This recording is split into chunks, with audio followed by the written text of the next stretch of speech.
So all right guys, कैसे हैं आप? तो आज हम डिस्कस करने जा रहे हैं एक बहुत ही इम्पॉर्टेंट टॉपिक कि जावा स्क्रिप्ट में कोड एग्जीक्यूट कैसे होता है। और हम डिस्कस करेंगे कि एग्जीक्यूशन कॉन्टेक्स्ट क्या होता है। तो हम सारी चीज़ें डिटेल में डिस्कस करेंगे, सारी चीज़ें क्लियर करने की हम कोशिश करेंगे और बाद में हम जो है एक प्रैक्टिकल भी देखेंगे। तो इसलिए इस वीडियो को पूरा देखिएगा। तो हम सबसे पहले इसमें डिस्कस करते हैं कि जावा स्क्रिप्ट सिंक्रोनस होता है। सिंक्रोनस का मतलब ये होता है कि एक टास्क एग्जीक्यूट हो जाता है, उसके बाद ही दूसरे टास्क का एग्जीक्यूशन स्टार्ट होता है, और दूसरे टास्क का एग्जीक्यूशन जब कंप्लीट हो जाता है तो उसके बाद ही तीसरा टास्क एग्जीक्यूट होता है। तो इस तरीके से सारे टास्क एग्जीक्यूट होते हैं। तो यहाँ पर देखिए, यहाँ पर लाइन 1 टू लाइन 17 हमने कोड लिख रखा है। अब इसमें लाइन 1 का जब एग्जीक्यूशन कंप्लीट हो जाएगा उसके बाद ही लाइन 2 एग्जीक्यूट होगी। ठीक है, लाइन 2 एग्जीक्यूट होगी, इसके बाद ही नेक्स्ट स्टेटमेंट एग्जीक्यूट होगा। यहाँ नेक्स्ट स्टेटमेंट क्या है? लाइन 9 है, क्योंकि ये फंक्शन जब कॉल होगा तभी एग्जीक्यूट होगा। तो इस तरीके से सारा कोड एग्जीक्यूट होगा। तो जावा स्क्रिप्ट सिंक्रोनस होती है, ये तो आप समझ गए होंगे, और सिंक्रोनस क्यों होती है ये भी समझ गए। अब दूसरी चीज़ होती है कि जावा स्क्रिप्ट सिंगल थ्रेडेड होती है। सिंगल थ्रेडेड का मतलब ये है कि जावा स्क्रिप्ट में एक ही कॉल स्टैक होता है, और उस एक ही कॉल स्टैक में एक टाइम में एक ही थ्रेड एग्जीक्यूट होता है। ठीक है, तो जावा स्क्रिप्ट में एक ही कॉल स्टैक होता है और एक टाइम में एक ही थ्रेड एग्जीक्यूट होता है। तो जावा स्क्रिप्ट सिंगल थ्रेडेड है। अब आप जो कॉल स्टैक जो होता है, अगर कॉल स्टैक का आपको नहीं मालूम है तो कॉल स्टैक एक स्टैक होती है। जो स्टैक एक डेटा स्ट्रक्चर होता है, उस स्टैक में जब कोई भी थ्रेड एग्जीक्यूट होने के लिए उस स्टैक में जाना उसका ज़रूरी होता है। आप कह सकते हैं कोई भी टास्क उस स्टैक में जाएगा तभी वो एग्जीक्यूट होगा। एक बार में जो है एक ही टास्क एग्जीक्यूट होगा, और उस टास्क का एग्जीक्यूट होने के लिए उस कॉल स्टैक में जाना ज़रूरी है। ठीक है, तो कॉल स्टैक में जो है टास्क एग्जीक्यूट होगा। तो इस तरीके से जावा स्क्रिप्ट सिंक्रोनस होता है और सिंगल थ्रेडेड होता है। अब तीसरी चीज़ समझते हैं कि एग्जीक्यूशन कॉन्टेक्स्ट क्या होता है। अब देखिए, यहाँ पे लाइन 1 से लाइन 17 हमने ये जो कोड लिख रखा है, जावा स्क्रिप्ट ये सारे कोड का एक ग्लोबल एग्जीक्यूशन कॉन्टेक्स्ट बना देता है। ग्लोबल एग्जीक्यूशन कॉन्टेक्स्ट बना देता है, और उस एग्जीक्यूशन कॉन्टेक्स्ट को कॉल स्टैक में पुश कर देता है एग्जीक्यूट होने के लिए। ठीक है, यहाँ पर 17 तक कोड है। अगर हमारी पास 50 लाइन का कोड होता या 100 लाइंस का कोड होता, जितने भी लाइंस का कोड होता उस सारे कोड के लिए एक ग्लोबल एग्जीक्यूशन कॉन्टेक्स्ट बनेगा, और वो global execution context call stack में पुश हो जाएगा एग्जीक्यूट होने के लिए।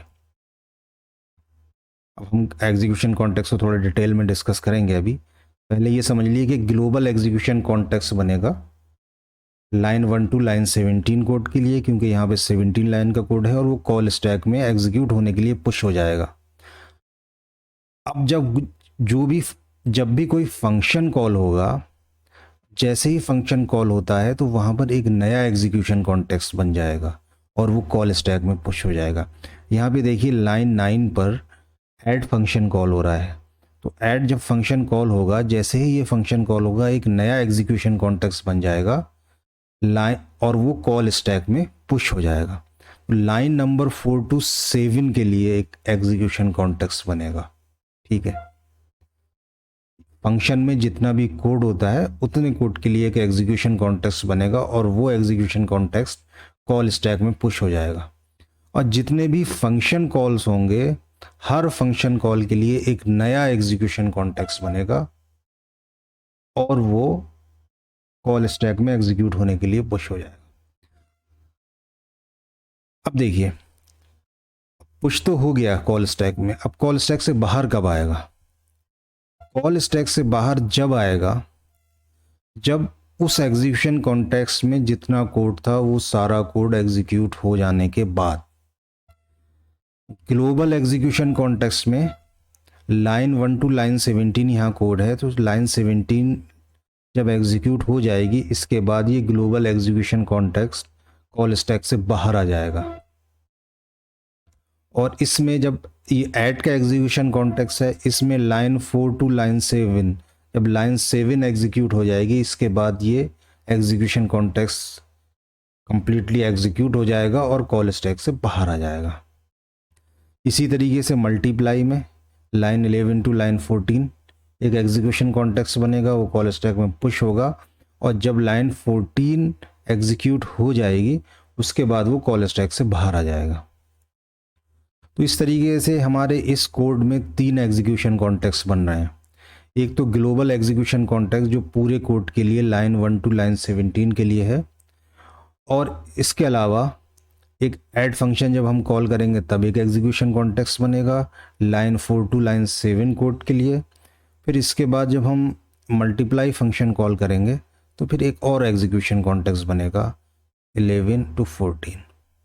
तो एक आप चीज़ समझ गए होंगे, एक ग्लोबल एग्जीक्यूशन कॉन्टेक्स्ट होता है और जैसे ही फंक्शन कॉल होते हैं तो एक नया एग्जीक्यूशन कॉन्टेक्स्ट बनेगा। तो यहाँ पर हमारे कोड में 3 एग्जीक्यूशन कॉन्टेक्स्ट बनना है। अब एग्जीक्यूशन कॉन्टेक्स्ट होता क्या है? देखिए, जावा स्क्रिप्ट में जो कोड एग्जीक्यूट होता है वो 2 फेज में होता है। एक होता है memory phase, memory allocation phase जिसे कह सकते हैं, दूसरा कहते हैं code execution phase. Memory allocation phase में जितने भी वेरिएबल्स होते हैं, यानी उस एग्जीक्यूशन कॉन्टेक्स्ट में जितने भी वेरिएबल्स होते हैं और जितने भी फंक्शंस होते हैं उन फंक्शंस को मेमोरी में एलोकेट कर दिया जाता है। मेमोरी एलोकेशन फेज में, फेज़ 1 में जितने भी वेरिएबल्स होते हैं और जितने भी फंक्शंस होते हैं उनको मेमोरी में एलोकेट कर दिया जाता है। जो वेरिएबल्स होते हैं उनको अनडिफाइंड वैल्यू के साथ और जो फंक्शन होते हैं उनको होल बॉडी के साथ मेमोरी में एलोकेट कर दिया जाता है। ठीक है। और दूसरा जो फेज़ होता है जैसे कोड एग्जीक्यूशन फेज कहते हैं, उसमें वो कोड प्रॉपर एग्जीक्यूट हो जाता है एलोकेशन के बाद। तो ये चीज़ यानी मेमोरी एलोकेशन वेरिएबल्स और फंक्शन के लिए फर्स्ट फेज में होता है। वेरिएबल्स अनडिफाइंड वैल्यू एलोकेट कर देता है वेरिएबल्स के लिए और फंक्शन की होल बॉडी के साथ। ये फेज़ 1 में होता है, जिसे मेमोरी एलोकेशन फेज कहते हैं। इसको हम प्रैक्टिकल में देखेंगे तो चीज़ें ज़्यादा क्लियर होंगी। और दूसरा जो फेज़ है उस फेज़ में कोड एग्जीक्यूट हो जाता है प्रॉपरली। अब देखिए, अब ये जो दोनों फेज़ होते हैं ये हर एग्जीक्यूशन कॉन्टेक्स्ट लेवल पर होते हैं। देखिए, यहाँ पर एक ग्लोबल एग्जीक्यूशन कॉन्टेक्स्ट है, इसमें मेमोरी एलोकेशन फेज़ में क्या होगा, इसमें कितने वेरिएबल्स हैं 1 2 3 4 5 वेरिएबल्स हैं। इन 5 वेरिएबल्स की वैल्यू मेमोरी में अनडिफाइंड वैल्यू के साथ ये मेमोरी में एलोकेट हो जाएंगे। और 2 फंक्शंस हैं ऐड और मल्टीप्लाई, ये दोनों फंक्शन मेमोरी में होल बॉडी के साथ सेव हो जाएंगे। और एग्जीक्यूशन के बाद ये जो कोड है ये हमारा एग्जीक्यूट हो जाएगा। अब वो देखेंगे हमारे किस तरीके से एग्जीक्यूट हो रहा है। इसी तरीके से जब हमारा दूसरा एग्जीक्यूशन कॉन्टेक्स्ट, जब ऐड हमारा कॉल होगा, एक दूसरा एग्जीक्यूशन कॉन्टेक्स्ट बनेगा, तो लाइन 4 टू 7 में हमारे पास 3 वेरिएबल्स हैं। तो इन 3 वेरिएबल्स की एक डिफरेंट मेमोरी रीजन यानी लोकल स्कोप में, इस एग्जीक्यूशन कॉन्टेक्स्ट का एक लोकल मेमोरी रीजन होगा। उस मेमोरी रीजन में जो है एम, एन और एडिशन, इन तीनों वेरिएबल्स एलोकेट हो जाएंगे और इनकी जो वैल्यू है वो अनडिफाइंड इनिशियलाइज हो जाएगी यानी सेव हो जाएगी उसमें। ठीक है। इसी तरीके से मल्टीप्लाई फंक्शन कॉल होगा। अब यहाँ पर कोई ऐड के अंदर कोई हम फंक्शन तो कॉल नहीं कर रहे हैं, अगर हम यहाँ फंक्शन कॉल करते तो वो फंक्शन भी सेव हो जाता। इसी तरीके से मल्टीप्लाई में देखिए एम, एन और मल्टीप्लिकेशन 3 वेरिएबल्स हैं। ये तीनों वेरिएबल्स मेमोरी में एलोकेट हो जाएंगे अनडिफाइंड वैल्यू के साथ मेमोरी फेज़ में, मेमोरी एलोकेशन फेज़ में। और दूसरा जो फेज़ होगा वो हमारा कोड एग्जीक्यूशन फेज़ होगा। तो इसमें जो है सारा कोड जो उस एग्जीक्यूशन कॉन्टेक्स्ट में वो एग्जीक्यूट हो जाएगा। तो हर एग्जीक्यूशन कॉन्टेक्स्ट का एक अपना लोकल मेमोरी रीजन होता है। तो उस लोकल मेमोरी रीजन में जो है वेरिएबल्स सेव होते हैं और फिर एग्जीक्यूट होता है। अब देखिए यहाँ पर देखिए 3 एग्जीक्यूशन कॉन्टेक्स्ट हैं। हर एग्जीक्यूशन कॉन्टेक्स्ट में कोड जो है 2 फेज में एग्जीक्यूट हो रहा है। पहला फेज है मेमोरी एलोकेशन फेज और दूसरा है code execution phase. Memory allocation में वेरिएबल्स और फंक्शन को मेमोरी में एलोकेट कर दिया जाता है और कोड एग्जीक्यूशन में उनका एग्जीक्यूशन प्रॉपर एग्जीक्यूशन हो जाता है। तो इसको हम देखेंगे अभी। तो ये चीज़ हो गई। अब हम इसको देखते हैं, प्रैक्टिकली देखते हैं कि ये आखिर किस तरीके से एग्जीक्यूट हो रहा है। डेव टूल्स ओपन किया हुआ है और यहाँ पर index.js फाइल ओपन है। इस index.js में वो सारा कोड है जो अभी हमने डिस्कस किया था, लाइन 1 टू लाइन 17। तो यहाँ पर हम देखते हैं कि कोड जो है किस तरीके से एग्जीक्यूट हो रहा है। ठीक है, तो यहाँ पर हम इसको देखने के लिए कुछ ब्रेक पॉइंट्स लगा देते हैं, तो ताकि हम देखेंगे कि किस तरीके से मेमोरी में वैल्यू सेव हो रही है और किस तरीके से कोड एग्जीक्यूट हो रहा है। कुछ हम लगा देते हैं ताकि हम देखते रहें। ठीक है, मैंने यहाँ पे ब्रेक पॉइंट्स लगा रहे हैं ताकि हम जो है इसका बिहेवियर हमें पता चलता रहे कि किस तरीके से सेव हो रहा है। तो ये मैंने कुछ मैंने ब्रेक पॉइंट्स लगा दिए हैं। अब हम कोड को एग्जीक्यूट करते हैं।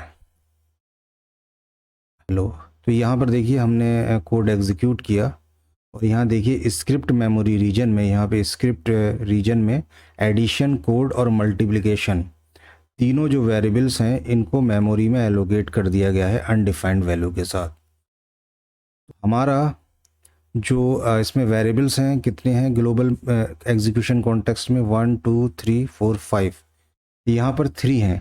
तो 3 जो ये लेट से जो हमारे डिफाइंड हैं तो वेरिएबल्स वो स्क्रिप्ट रीजन में जाते हैं, और जो वेर से हमारे जो डिफाइंड है ए और बी, ये भी जो है मेमोरी में सेव होंगे, लेकिन ये डिफरेंट मेमोरी रीजन में होंगे जिसको हम ग्लोबल कहते हैं। तो ग्लोबल मेमोरी रीजन में ये आपको अवेलेबल हो जाएंगे। ठीक है, तो जो लेट और कौन से जो हमारे डिफाइन होते हैं तो वो जो हमारे जाते हैं वो स्क्रिप्ट मेमोरी रीजन में जाते हैं, और जो जो हमारे वेर से डिफाइन वेरिएबल्स होते हैं वो ग्लोबल मेमोरी रीजन में, यानी विंडो ऑब्जेक्ट से हम एक्सेस कर सकते हैं उसको। तो यहाँ पर देखिए ए और बी दोनों मेमोरी में एलोकेट हो गए हैं और इनकी अनडिफाइंड वैल्यू यहाँ पे सेव हो गई। और फंक्शंस हमारे पास दो हैं, ऐड और मल्टीप्लाई। तो दोनों ऐड और multiply functions global memory region में जाएंगे क्योंकि ये ग्लोबल फंक्शंस हैं। तो यहाँ पे देखिए ये ऐड फंक्शन यहाँ पर होल बॉडी के साथ सेव हो गया है। देखिए इसकी होल बॉडी यहाँ पे दिख रही है, ये होल बॉडी के साथ मेमोरी में सेव हो गया है। इसी तरीके से आप नीचे जाएंगे तो आपको कहीं मल्टीप्लाई भी मिल जाएगा। ये देखिए मल्टीप्लाई फंक्शन, ये भी होल बॉडी के साथ सेव हो गया है। ठीक है, तो ये दोनों फंक्शन होल बॉडी के साथ सेव हो रखे हैं मेमोरी में, और जो वेरिएबल्स हैं वो भी मेमोरी में अनडिफाइंड वैल्यू के साथ सेव हो गए। ठीक है, इसको जो है हम बंद करते हैं। और दूसरी चीज़ देखिए, एग्जीक्यूशन कॉन्टेक्स्ट बन गया है, ग्लोबल एग्जीक्यूशन कॉन्टेक्स्ट, जो कि कॉल स्टैक में हमारा पुश हो गया। यहाँ कॉल स्टैक आपको दिख रही होगी जो एनोनिमस नाम से, ये ग्लोबल एग्जीक्यूशन कॉन्टेक्स्ट है जो कि एग्जीक्यूट होने के लिए कॉल स्टैक में पुश हो गया है। यानी जैसे ही मेमोरी फेज स्टार्ट होता है एग्जीक्यूशन कॉन्टेक्स्ट का, वो कॉल स्टैक में पुश हो जाता है एग्जीक्यूट होने के लिए। तो ये ग्लोबल एग्जीक्यूशन कॉन्टेक्स्ट एनोनिमस नाम से जो है ये कॉल स्टैक में पुश हो गया है एग्जीक्यूट होने के लिए। अब हमारा अभी देखिए फर्स्ट लाइन भी हमारी एग्जीक्यूट नहीं हुई है। मेमोरी एलोकेशन हो चुका है वेरिएबल्स और फंक्शन का, साथ में जो है कॉल स्टैक में भी पुश हो गया है। अब हम फर्स्ट लाइन का एग्जीक्यूशन फेज स्टार्ट करते हैं। अब मैं इसको रिज्यूम करता हूँ तो हमारा कंट्रोल लाइन 2 पर चला जाएगा। हमारा कंट्रोल लाइन 2 पर चला गया, और ए का जो हमारा दोनों फेज़ हैं, इस फर्स्ट लाइन के दोनों फेज़ हमारे कंप्लीट हो गए हैं, मेमोरी एलोकेशन और कोड एग्जीक्यूशन। अब आप देखिए ए में अब जब हम जाएंगे तो ए में जो इसकी वैल्यू जो है यहाँ पे आपको 10 मिल जाएगी। देखिए यहाँ पे जो है आपको 10 वैल्यू इसकी मिलेगी जो हमारा ग्लोबल मेमोरी रीजन होगा उसमें। लेकिन बी की अभी भी वैल्यू अनडिफाइंड होगी। देखिए यहाँ पे देखिए ए की वैल्यू यहाँ 10 मिल गई है लेकिन बी की वैल्यू अनडिफाइंड हो है, क्योंकि ए का जो है हमारा दोनों फेज़ कंप्लीट हो गए, मेमोरी एलोकेशन फेज़ भी और कोड एग्जीक्यूशन फेज़ भी इसका कंप्लीट हो गया है। ठीक है, अब हमारा कंट्रोल लाइन 2 पर है। अब इसके बाद ये सीधा लाइन 9 पर चला जाएगा। इसको बंद करते हैं।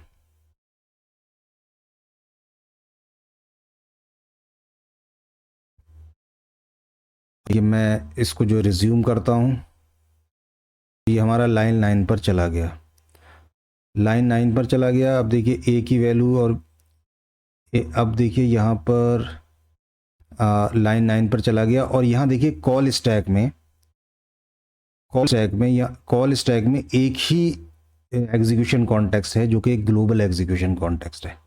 ठीक है, अब जैसे ही ये फंक्शन ऐड फंक्शन कॉल होगा वैसे ही एक नया एग्जीक्यूशन कॉन्टेक्स्ट क्रिएट हो जाएगा।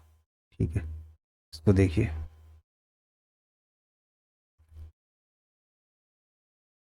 देखिए कॉल स्टैक में एक नया एग्जीक्यूशन कॉन्टेक्स्ट ऐड क्रिएट हो गया है और इसका एक लोकल मेमोरी रीजन भी बन गया है। जो इसमें वेरिएबल्स हैं एम एन और एडिशन, इसके लिए इसका लोकल मेमोरी रीजन भी बन गया है और इसका मेमोरी एलोकेशन फेज़ भी कंप्लीट हो गया है। इसमें जो तीनों वेरिएबल्स थे उनकी मेमोरी में अनडिफाइंड वैल्यू के साथ वो सेव हो गए हैं। ठीक है, अभी इस एग्जीक्यूशन कॉन्टेक्स्ट में 4 से 7 लाइन तक का कोड एग्जीक्यूट होगा। अभी इसका इस पहली लाइन यानी लाइन 4 जो पहली लाइन है इस एग्जीक्यूशन कॉन्टेक्स्ट की वो भी एग्जीक्यूट नहीं हुई है, लेकिन इसका मेमोरी एलोकेशन जो कि एक लोकल मेमोरी रीजन में इसका मेमोरी एलोकेशन हो गया है इनके वेरिएबल्स का। ठीक है, और कॉल स्टैक में ये ऐड एग्जीक्यूशन कॉन्टेक्स्ट है, ये पुश हो गया है। देखिए हम जब इसको रिज्यूम करेंगे, एम की वैल्यू 20 हो गई यहाँ पे, क्योंकि एम के लिए दोनों फेज़ कंप्लीट हो गए, मेमोरी एलोकेशन फेज़ भी और कोड एग्जीक्यूशन फेज़ भी। लेकिन एन का भी मेमोरी एलोकेशन फेज़ ही कंप्लीट हुआ है लेकिन कोड एग्जीक्यूशन नहीं हुआ है, क्योंकि हमारा कंट्रोल अभी एन पर है, यानी एन का ये जो कोड है हमारा एग्जीक्यूट नहीं हुआ है। अब हम इसको रिज्यूम करते हैं तो देखिए एन की वैल्यू 30 हो गई। हमारा जो कंट्रोल है लाइन 7 पे चला गया, तो हमारी ये तीनों स्टेटमेंट से हैं हमारी एग्जीक्यूट हो गए हैं। देखिए एडिशन की वैल्यू 50 आ गई यहाँ पर, एम की 20, एन की 30। इन तीनों स्टेटमेंट्स के दोनों फेज कंप्लीट हो गए हैं। देखिए ये इस एग्जीक्यूशन कॉन्टेक्स्ट की लाइन 7 पे अभी हमारा कंट्रोल है। लाइन 7 जैसे ही एग्जीक्यूट होगी, देखिए तो ये एग्जीक्यूशन कॉन्टेक्स्ट जो है कॉल स्टैक से बाहर हो जाना चाहिए, क्योंकि इस एग्जीक्यूशन कॉन्टेक्स्ट में सारा कोड एग्जीक्यूट हो जाएगा। अभी कॉल स्टैक में ये ऐड एग्जीक्यूशन कॉन्टेक्स्ट पड़ा हुआ है। ठीक है, अब आप देखिएगा जैसे ही मैं रिज्यूम करूँगा और कंट्रोल इसका जो है बाहर आ जाएगा, देखिए क्या होता है। कॉल स्टैक में देखिए यहाँ पर ऐड है, फिर ये ऐड नहीं रहेगा और इसका मेमोरी रीजन भी नहीं रहेगा। यहाँ पर जो मेमोरी भी आपको नहीं दिखेगा। यहाँ पर देखिए यहाँ पे कॉल स्टैक जो है, कॉल स्टैक में एक ही जो ग्लोबल में एग्जीक्यूशन कॉन्टेक्स्ट था वो हो गया। अब ये सारा कोड एग्जीक्यूट हो गया है, तो जो ऐड एग्जीक्यूशन कॉन्टेक्स्ट है वो बाहर आ गया है और जो इसका लोकल मेमोरी रीजन है वो भी नहीं है अवेलेबल, क्योंकि वो जो वेरिएबल्स थे वो फंक्शन, उनका स्कोप जो था फंक्शन लेवल पे ही था। ठीक है, हमारा जो कंट्रोल लाइन 16 पर आ गया है। अब जैसी 16 कॉल होगी, 16 लाइन कॉल होगी यानी मल्टीप्लाई फंक्शन कॉल होगा, हमारा कंट्रोल 11 पे चला जाएगा और यहाँ पर देखिए एक और एग्जीक्यूशन कॉन्टेक्स्ट क्रिएट हो जाएगा। तो ग्लोबल एग्जीक्यूशन कॉन्टेक्स्ट अभी भी इसमें अवेलेबल है। वो क्यों अवेलेबल है? क्योंकि global execution context line 1 to line 17 तक के लिए है। जब लाइन 17 एग्जीक्यूट हो जाएगी तब ये ग्लोबल एग्जीक्यूशन कॉन्टेक्स्ट भी कॉल स्टैक से बाहर आ जाएगा। ठीक है, तो यहाँ पर देखिए मल्टीप्लाई, जैसे ही मैं रिज्यूम करूँगा इसको, मैंने रिज्यूम किया, मल्टीप्लाई फंक्शन कॉल हुआ, मल्टीप्लाई का एक एग्जीक्यूशन कॉन्टेक्स्ट बना और वो कॉल स्टैक में पुश हो गया और इसका लोकल मेमोरी रीजन बन गया। इसमें एम एन मल्टीप्लिकेशन 3 वेरिएबल्स हैं, इसका एक लोकल मेमोरी रीजन बन गया। ठीक है, अब मैंने फिर इसको रिज्यूम किया, कंट्रोल हमारा 14 पर आ गया। अब ये एम एन और मल्टीप्लिकेशंस हैं, इनका एग्जीक्यूशन दोनों फेज कंप्लीट हो गया, मेमोरी एलोकेशन और एग्जीक्यूशन फेज, तो इनकी वैल्यू भी आपको यहाँ दिख रही है। ठीक है, और मल्टीप्लाई अभी भी कॉल स्टैक में पड़ा हुआ है क्योंकि लाइन 14 अभी हमारी एग्जीक्यूट नहीं हुई है, और जैसे ही लाइन 14 एग्जीक्यूट हो जाएगी तो आपको ये कॉल स्टैक में ये मल्टीप्लाई ये एग्जीक्यूशन कॉन्टेक्स्ट है ये नहीं दिखेगा। देखिए मैं जैसे ही रिज्यूम करूँगा कॉल स्टैक में एक ही ग्लोबल एग्जीक्यूशन कॉन्टेक्स्ट पड़ा हुआ है। ठीक है, अब हमारा कंट्रोल लाइन 17 पर आ गया है।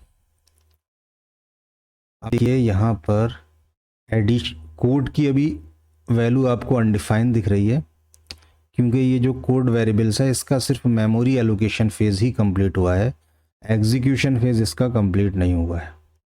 अब लाइन 17 जैसे ही लाइन 17 एग्जीक्यूट होगी तो ये जो एनोनिमस नाम का जो global execution context call stack में अवेलेबल है ये कॉल स्टैक से बाहर हो जाएगा क्योंकि सारा कोड हमारा एग्जीक्यूट हो गया है। जैसे ही मैं रिज्यूम करता हूँ देखिएगा क्या होता है, कॉल स्टैक में कुछ अवेलेबल नहीं है। ठीक है, सारा कोड हमारा एग्जीक्यूट हो चुका है। तो इस तरीके से आप देखिए कि इस तरीके से जावास्क्रिप्ट इंजन कोड एग्जीक्यूट करता है जावास्क्रिप्ट में। तो आपने यहाँ पर देखा कि किस तरीके से एग्जीक्यूट होता है और एग्जीक्यूशन कॉन्टेक्स्ट क्या होता है। अगर आपको ये लेक्चर पसंद आया है तो सब्सक्राइब कर दीजिएगा, और सब्सक्राइब कर दिया है तो लाइक कीजिएगा और कमेंट करके ज़रूर बताइएगा कि कैसा लगा। मिलते हैं नेक्स्ट लेक्चर में। Thank you.